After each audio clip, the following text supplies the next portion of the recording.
Philadelphia Eagles edge rusher Haason Reddick has been granted permission to seek a trade, and the Buccaneers should absolutely be one of the interested teams. That and more on today's episode of Locked On Bucs. Your daily Tampa Bay Buccaneers podcast, part of the Locked On Podcast Network, your team every day.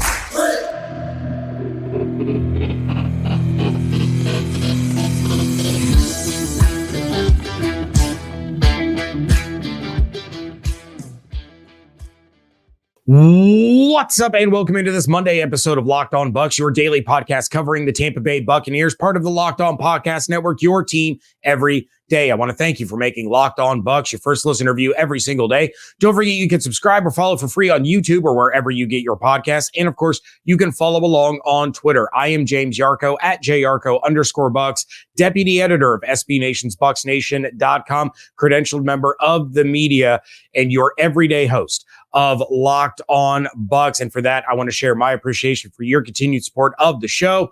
Right now, one of the ways you can support the show is become a Locked On Bucs insider. You're going to get news, rumors, updates, and just general thoughts, plus one-on-one conversations with me via text message. Head to join subtext.com/LockedOnBucs to become an insider today. This episode is brought to you by PrizePicks, the easiest and most exciting way to play daily fantasy sports. Go to PrizePicks.com/LockedOnNFL and use code LockedOnNFL, all lowercase, for a first deposit match up to $100.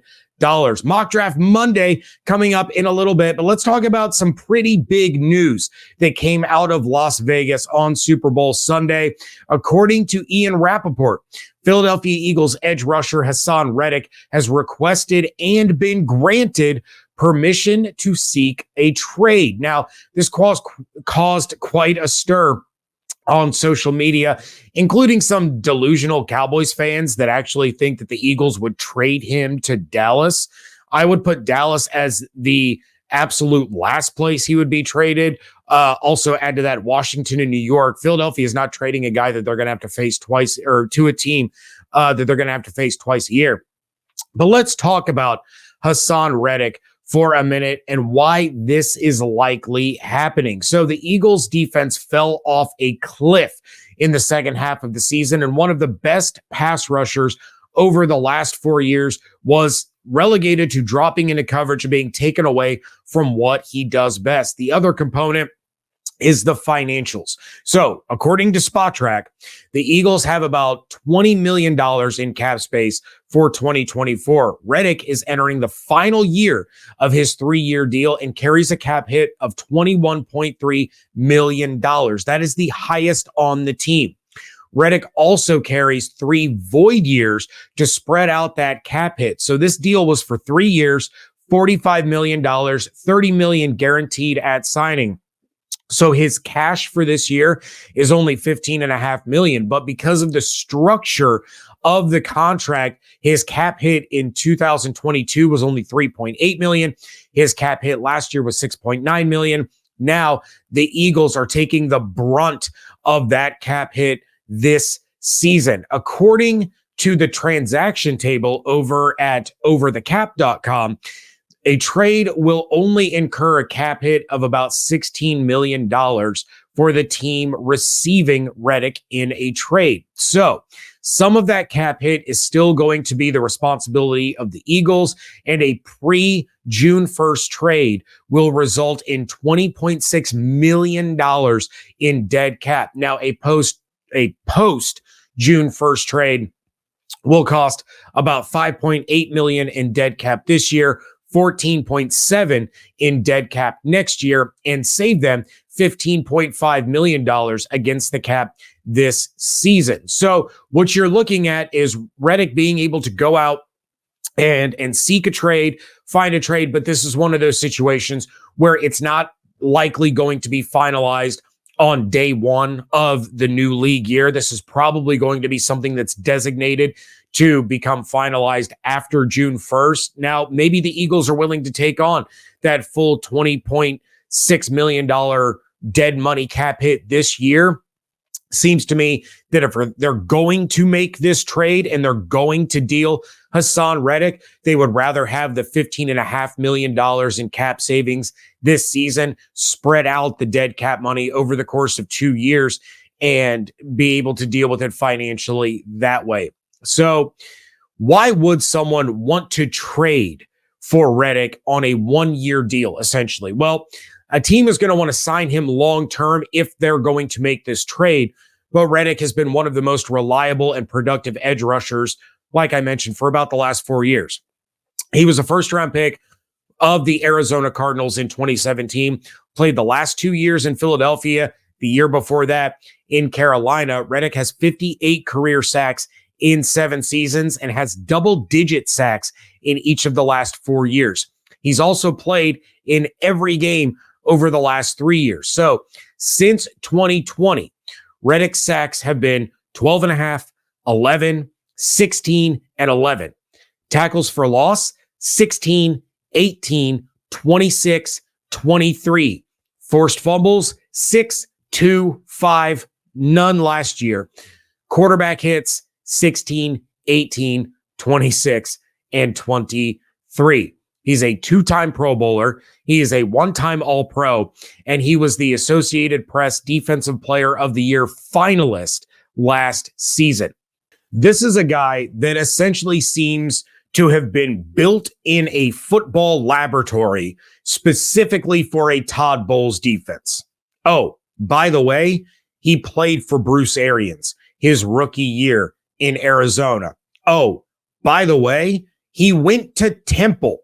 And we know how much Temple coaches love Temple players. And there are multiple former Temple coaches on this current Buccaneers coaching staff, including their head coach, Todd Bowles. Oh, and by the way, the Bucs are in desperate need of edge rush help. So you take a look at this situation. It's not often that a edge rusher becomes available like this, and maybe nothing gets done. Maybe Reddick plays for the Eagles this year, enters free agency where he can get a big bag from the highest bidder. But maybe this is a situation where Reddick wants to go somewhere and his agent wants to seek out an opportunity for him to get to showcase what he can do the way he has for most of the last 4 years. Again, you go back to last year with the Philadelphia Eagles, and that defense just went in complete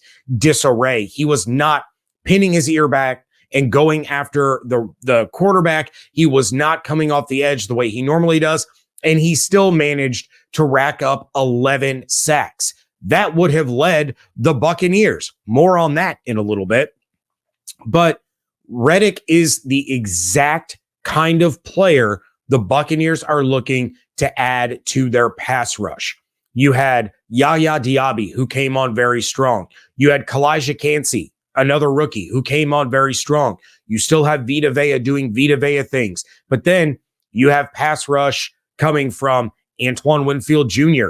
and Christian Izien and some of these other guys that you would rather have doing other things. And of course, for somebody like Antoine, you pick and choose the moments where you want him to get after the quarterback, but you need your regular pass rushers to get regular pressure on the quarterback. That's not something that was happening for the Buccaneers for the majority of last season. Joe Tryon-Shoyinka has not been great. He needed to take a big step forward. It didn't happen. Shaq Barrett, I'm going to talk more about him in a little bit. He has not been living up to expectations. Anthony Nelson, he's fine in a rotational role coming off the bench, but he is not an every snap kind of starter. So your pass rush was relegated to 2 rookies, your nose tackle, your safety, and then Devin White when he would come in and basically get to pin his ears back and get after the quarterback. So how do the Bucs make this happen? That is coming up next on today's episode of Locked On Bucs, part of the Locked On Podcast Network, your team every day. PrizePicks is America's #1 fantasy sports app with over 3 million members. They are the easiest and most exciting way to play DFS. It's just you against the numbers. You pick more than or less than on 2 to 6 player stat projections and watch the winnings roll in. It's demon time on PrizePicks, and you can now win up to 100 times your money with as little as 4 correct picks. You can turn $10 into $1,000. Demons and Goblins are the newest and most exciting way to play at Prize Picks. Squares marked with red demons or green goblins get you different payouts, and you can now win up to 100 times your money with as little as 4 correct picks.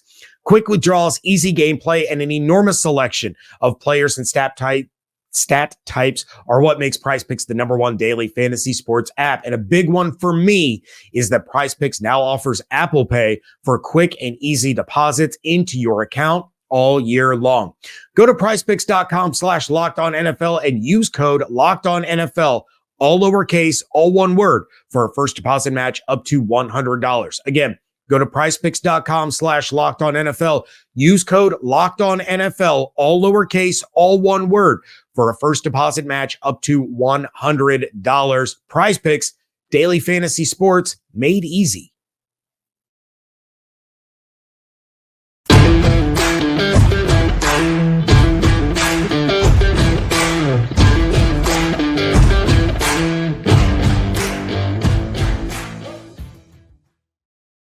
Thank you again for making Locked On Bucs your first listen review every single day. Everydayers, make sure you come back tomorrow. I will be talking about some of the comments that Mike Garafolo made about Baker Mayfield and Mike Evans, diving into that.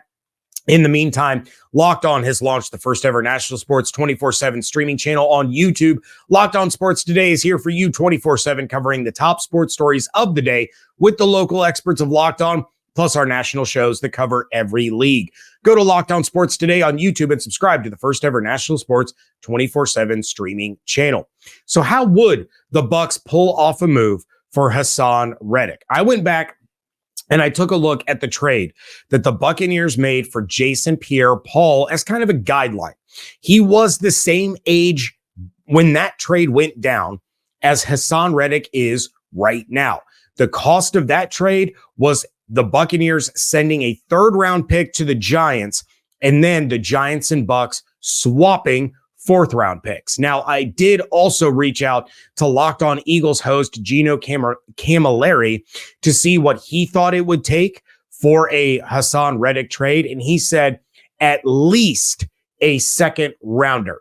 So, given that the Bucs' 2nd-rounder is a later 2nd-round pick, I could see Philly preferring that over a 3rd, and I'm still not deterred by the cost. If it's more, maybe you throw in next year's 3rd, and then you do like a late round, a 5th or 6th round pick swap this year. That would move the Bucs up a couple of spots with the Eagles, and then of course the Eagles getting compensation again in 2025. I would also make that contingent on getting an extension done. So maybe it's a 2nd-round pick and then a swap of 5th-rounders plus a conditional 3rd if Reddick reaches a long-term extension or, plays, in 90% of games or something to that effect.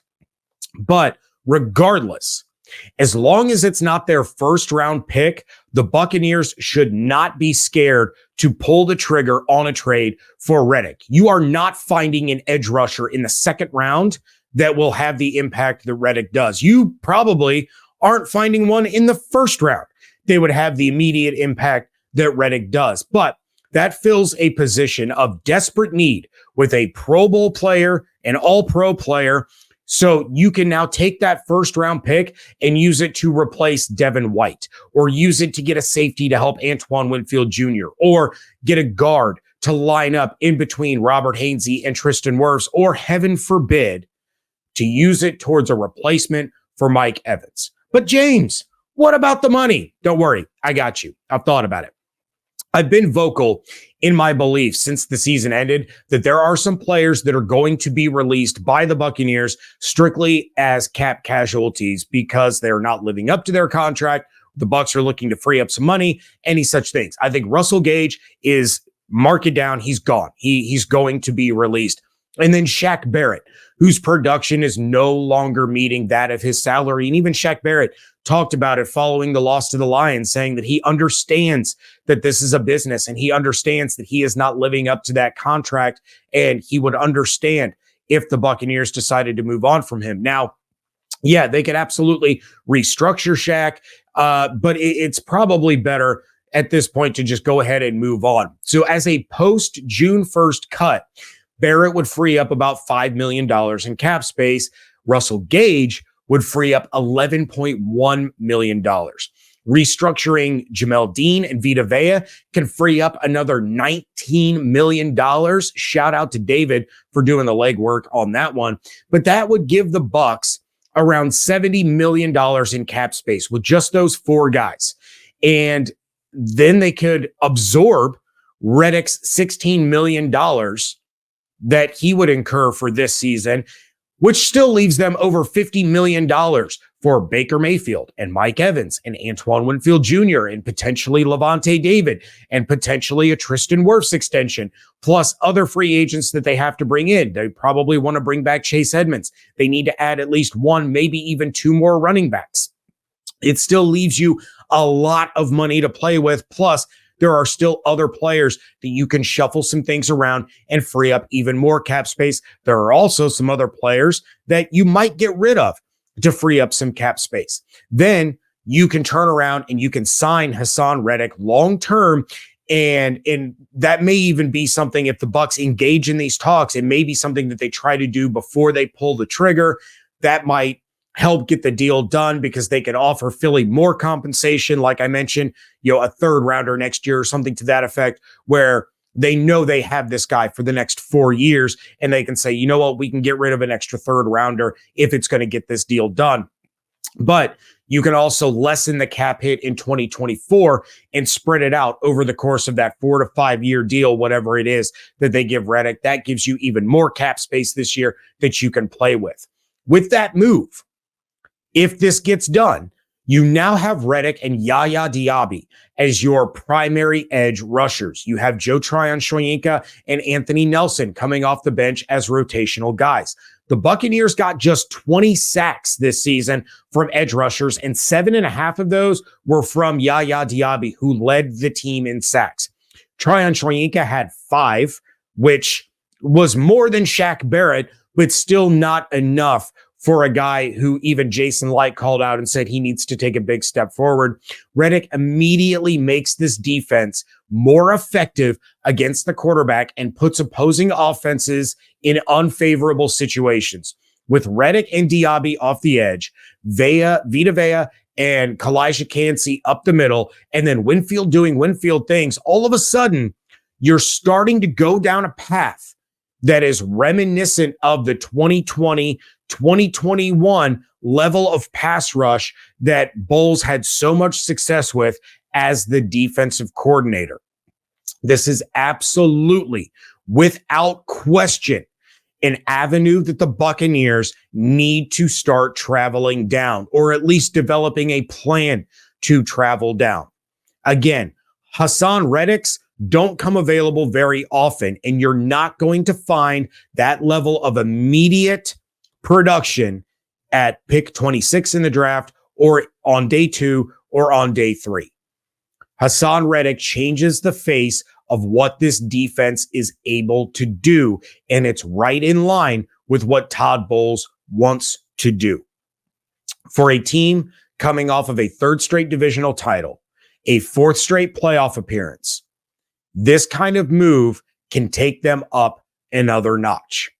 And it would be a horrific mistake if the Buccaneers do not pursue trying to figure out if they can get a deal done or not. Now, whether or not they do, that's a different story. Maybe the Eagles don't want to deal with the Buccaneers. Maybe they're asking just far too much. Maybe talks fall apart, or maybe the Eagles get an offer they can't refuse from a team in the AFC, so they don't have to worry about seeing Reddick except once every 4 years or potentially in a Super Bowl. There's a lot of other factors, and we may not hear whether or not the Buccaneers pursue talks or conversations about what it would take to get Hassan Reddick, or maybe they reach out to Reddick's agent and he says, you know what, I appreciate it, but I'm not interested in playing for the Buccaneers.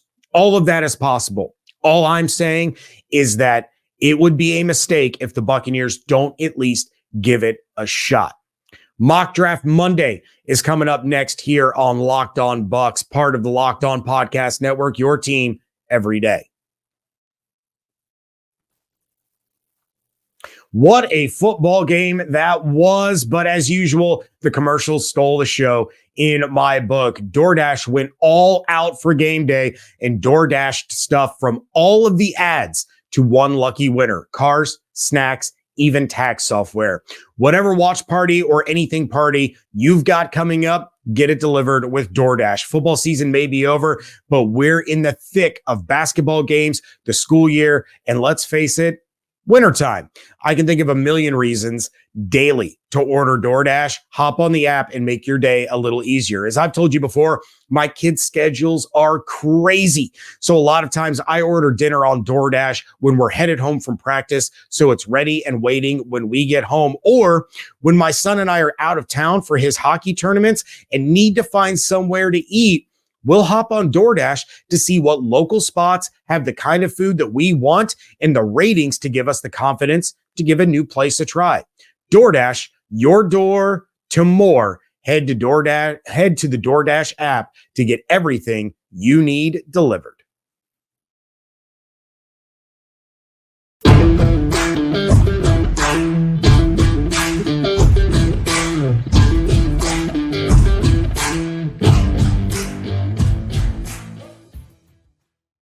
Wrapping things up here on a Monday edition of the Locked On Bucs podcast, and I reached out to the Locked On Bucs insiders to see if the Bucs were to keep Baker Mayfield, Mike Evans, Antoine Winfield Jr., and Levante David, which position they felt was most important to draft in the first round. One insider said center, and while I get it, I don't agree. I think guard is more important than center right now, and there certainly are more important needs than even a guard on this roster. Meanwhile, out of the 9 other responses that I got, 7 of them said edge rusher. Well, that Reddit conversation would solve that problem in a big, big way. So let's have some fun as I drop my first mock draft of the offseason on these mock draft Mondays. And I told you guys, I'm going to be doing a lot of different styles of mock drafts. So for this one, I'm going situational. For the sake of this mock, Baker, Mike, Levante, and Antoine have all been re-signed, and the Buccaneers have traded for Reddick. So what do the Buccaneers do next? I used Pro Football Network's mock draft simulator, and I only did the first round. But I have the Buccaneers taking defensive tackle Leonard Taylor out of Miami, the U, not the Miami here in Ohio. So the Bucs are likely going to lose Greg Gaines. They could re-sign him in free agency, but the Bucs can round out their defensive line after Logan Hall didn't really pan out to be much more than a rotational guy, and Taylor will line up with Vea and Clancy to form a freakishly athletic defensive line that uses speed and strength to create opportunities. Ian Cummings said this about Taylor, quote, "Since breaking out as a true freshman in 2021, Leonard Taylor III has 5 sacks and 19 tackles for loss to his name, along with an interception as a bonus. Alongside Akeem Nasidor," I apologize to Akeem for butchering his name, "and Branson Dean in 2023, he's only due for more. As a former 5-star recruit, Taylor wears 305 pounds, about as well as a player can. His athletic 6'3" frame affords him a great deal of alignment versatility, which he uses to his advantage. Many of Taylor's pressures come from angle confusion, athleticism, and pure effort. He's still trending up with his operational consistency, but he's a rapid processor off the snap who can channel power with his hands and violently exploit leverage," end quote. Now, that to me, much like Reddick, sounds like a guy who was made in a lab for a Todd Bowles defense. He is incredibly stout against the run and can create opportunities against the pass. This is also a guy that is going to eat up blocks the way Vita Vea does, which is then going to create opportunities for blitzing inside linebackers, blitzing safeties, blitzing corners, and guys off the edge like Yaya Diaby. So, one of the best things about Jason Licht is he's willing to accept when he's made mistakes, and he's willing to do what he can to fix those mistakes. Logan Hall didn't pan out the way they thought he would. He's not a starting caliber defensive tackle. He's not a starting caliber defensive lineman. He's good in rotational situations, and he's had some flashes, but he's not a starter. I think Leonard Taylor could be. And you line him up with Vea and Clancy, two guys that are also freakishly athletic and can create opportunities and chew up blocks the way that they do. Now, all of a sudden, that offensive line is tied up with three incredibly talented guys that can win one-on-ones against just about anybody in the league. I think Taylor would be an absolute slam dunk choice for the Bucs. Given the way that this draft fell, you had guys like Kool-Aid McKinstry and Rakeshaw, or the corner out of Missouri. Those guys were gone. I did think about Graham Barton, the guard out of Duke that I talked about last week on Mock Draft Monday, but decided that Taylor's athleticism was just too good to pass up. I also considered cornerback TJ Tampa out of Iowa State, who is sitting there and available. I'm still under the belief that Carlton Davis might be one of the bigger surprise cap casualties this offseason, and the Bucs could be in the market for a new corner. But you take a look at how much Zion McCollum has improved. I could see them moving McCollum in as the starter opposite of Jamel Dean. And even though Jamel Dean certainly had his ups and downs throughout the season and dealt with a lot of injuries, the Bucs are not in a situation where they can get rid of Dean because of his new contract. It would cost more to move him than it would to just keep him for another year. But Carlton Davis, another one of those guys that we could see the Bucs get rid of because of the money. I still like Davis. I still think he plays at a high level, but he can't stay on the field consistently enough for the amount of money that he's getting. And I think that'll play into it a little bit.